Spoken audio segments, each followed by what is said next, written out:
কাছাৰীৰ কচুদৰমত ভয়ংকৰ অগ্নিকাণ্ডত ভস্মীভূত হয় এজন লোকৰ বাসগৃহ।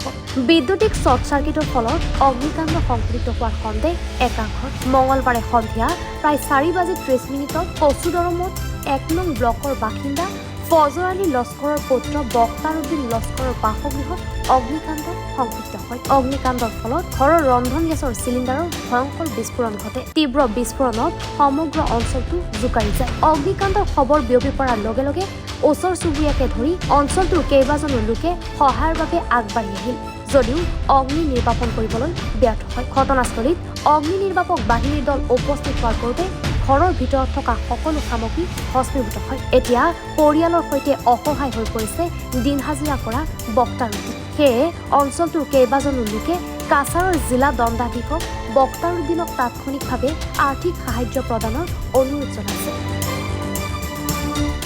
এসেছি এখানে উপস্থিত হয়ে দেখতে পাচ্ছি যে এটা কিনা বিদ্যুতিক শর্ট হয়ে এই ঘরে আগুন লেগেছে। তো আজকে যে এই পরিবারে আগুন লেগেছে অত্যন্ত দুঃখজনক। এই পরিবারের একটি জিনিসও বাঁচানো সম্ভব হয়নি। পুরা ঘর জ্বলে এই ঘরটি জ্বলে পুরা শেষ হয়ে গিয়েছে। তাই আমি এখানে আপনার সোশ্যাল মিডিয়ার মাধ্যমে কাছাড় জেলা শাসক আমার সোনাই সার্কেল অফিসারের দৃষ্টি আকর্ষণ করে বলছি যে এই পরিবারের প্রতি ওনাদের সহানুভূতি করার জন্য।